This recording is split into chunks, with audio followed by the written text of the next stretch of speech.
Well, welcome to something called real gases. And the question that I'm sure you're all asking is, what is a real gas? And we obviously remember from honors chemistry something called an ideal gas, because we remember the ideal gas law, which looks like this. Our old buddy Piv Nert, and we know that pressure is measured in atmospheres and volume is measured in liters and temperature in kelvins, and that lines us up for our old buddy the gas constant, 0.0821 liters atmospheres over moles Kelvin. But this is for ideal gases. What is ideal? When we are working with an ideal gas, we can ignore a couple of factors. Real gases don't. What are these factors? Let's take a look. There's only two that we're going to be concerning ourselves with today. The first factor we got to consider is that gas molecules take up space of their own. Normally we would ignore it, but if we're going to be really accurate in these assertions, it means that the molecules themselves take up some of the volume inside the vessel we're holding these gases in, and that means that the overall volume of the vessel is reduced. In the case of an ideal gas, we ignore that, but in the case of a real gas, the fact that the molecules themselves take up some space means that the volume we got to consider is less. If we rearrange Piv Nert to solve for P is equal to Nert over V. Well, if we begin to decrease the volume by considering the fact that the molecules themselves take up space, that's going to have the effect of increasing our pressure. So we definitely need to consider that. And the second factor that we're going to need to consider is gas molecules often exhibit intermolecular attraction. Here's something that you all remember from honors chemistry. You guys remember that a water molecule looks like this, and that if we consider the fact that the distribution of charge is unequal due to the fact that oxygen has a higher electronegativity, it means that the hydrogen side of the atom is more positively charged than the oxygen side, and that means that this has what we call a molecular dipole. Well, of course, that means that the negative side of one hydrogen atom or one molecule of water is going to attract the oxygen side of another.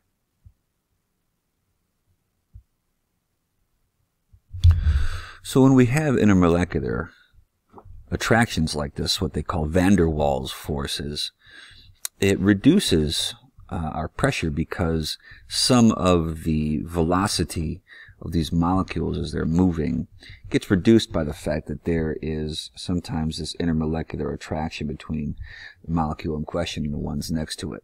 Ideal gases don't do that. So obviously this is going to cause our pressure to be slightly less.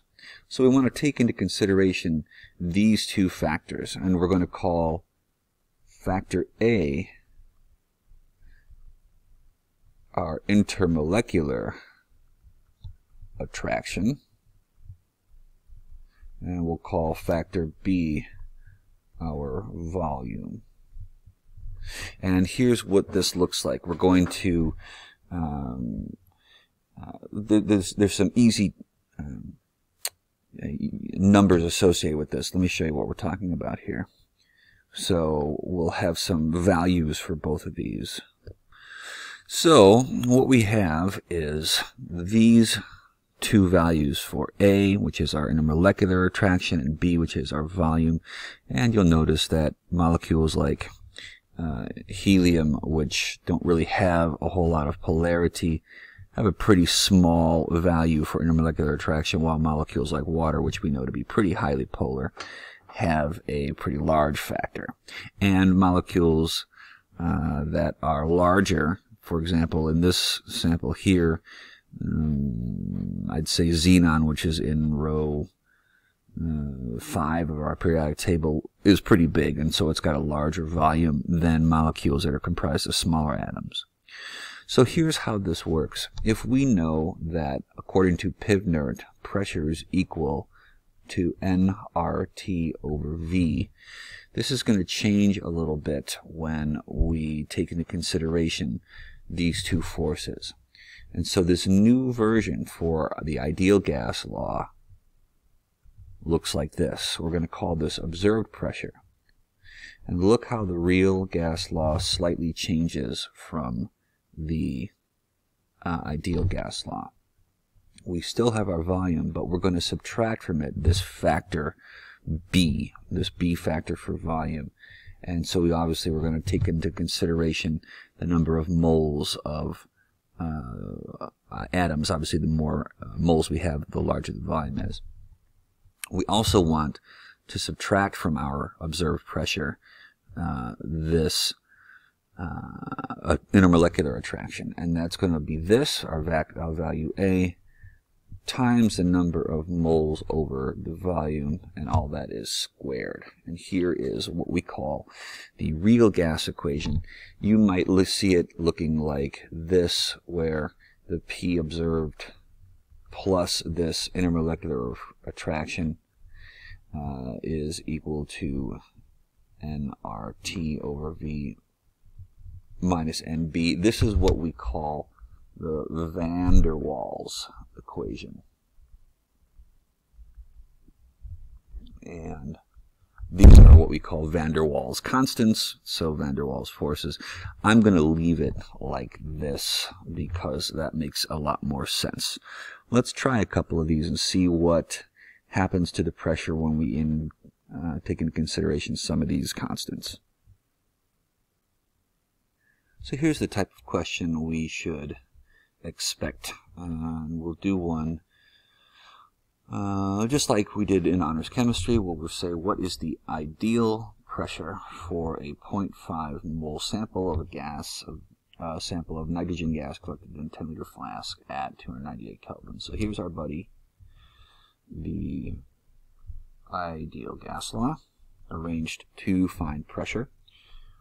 We know that N is 0.5 moles. R is our value for the ideal gas constant. And temperature is 298 kelvins. The volume of our flask is 10 liters. So let's dig out our calculator. And we have 0.5 times 0.0821 times 298. We'll take this answer and we'll divide it by 10. And we get a real pressure of 1.22329 atmospheres. Of course, the units canceling moles and kelvins and liters. And you're probably saying, Mr. O, that's not proper number of significant digits. You'll see why I'm expressing it that far out in a little bit. All right, now we're going to try this by calculating the real pressure. So now we'll try this under real conditions, and that means that our new version, P observed, is going to equal nRT over V minus NB, also subtracting the intermolecular attraction force. So let's get our table and we'll find some of these values for A and B. So this is going to get kind of clunky, but we've got our values for nitrogen. Here is our A value, 1.39, and the units are kind of goofy looking, but you'll see why that is. And B is 0.0391, and the units again will make quite a bit of sense once we get there. So let's set this up. P observed, and this gets messy, so let's try to keep things as tidy as possible. 0.5 moles times 0.0821 liter atmospheres over moles Kelvin times a temperature of 298 kelvins.